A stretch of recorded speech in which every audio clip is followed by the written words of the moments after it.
Proverbs 26, March 26. Guys, we're reading a proverb for every day in March, and by the end of the month, we received all of the wisdom that the Proverbs have to offer.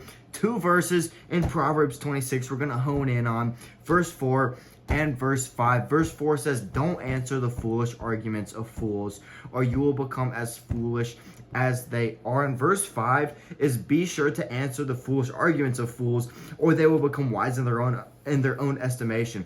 All of Proverbs 26 is talking about fools and the acts of fools, and these verses 4 and 5 are crucial for us to understand as those who are going to be the godly, God-fearing men and women, those who are going to be the wise going in and encountering those that would be the fools in these texts, in this context. And verse 4 and 5 are on paper, you can kind of see them as contradicting, but I got a word for them right now through the Holy Spirit. Verse 4 says, "So don't answer the foolish arguments of fools, or you're just going to become as foolish as them." What this is saying right here is just don't take the bait in these arguments. There are arguments that you will have to see and discern for yourself through the Holy Spirit, that you just don't take the bait. Sometimes arguments are best left unanswered, best left untold, untalked.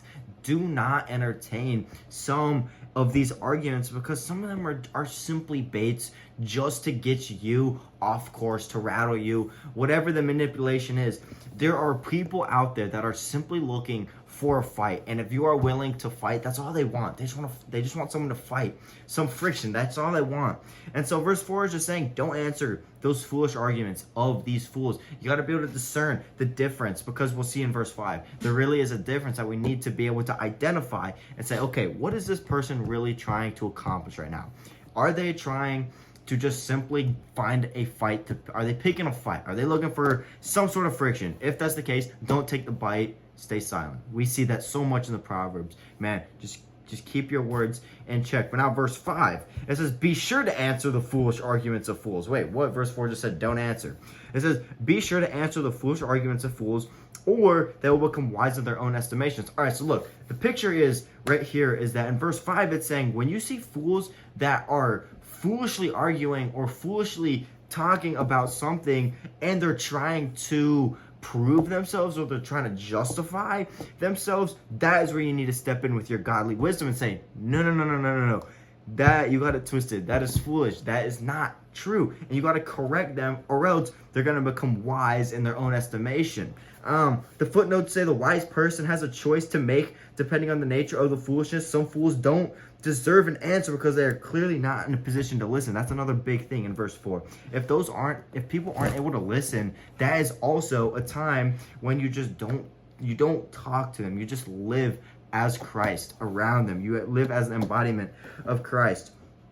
And it says those who try to answer or argue with them will simply stoop to their level. In other situations, however, we should answer or rebuke a fool in order to expose his or her pride or folly. Guys, it is so important to be able to discern through the Holy Spirit and understand what is going on whenever you see a foolish argument or a foolish take. You either see it as bait that someone is just trying to throw at you to pick a fight, and you say, no, I'm not going to deal with that. I'm going to remain silent. I'm just going to live as Christ around these people. Or you see, look, these people are foolishly arguing or foolishly making false claims, trying to do something, and they're justifying it themselves in their foolishness, making it seem right in their own mind when it is entirely false and incorrect, and that is just their pride and ego getting in the way. So guys, I love you so much. I would love for you to go read the Proverbs. Go read Proverbs 26. I love you, and I'll see you tomorrow for Proverbs 27.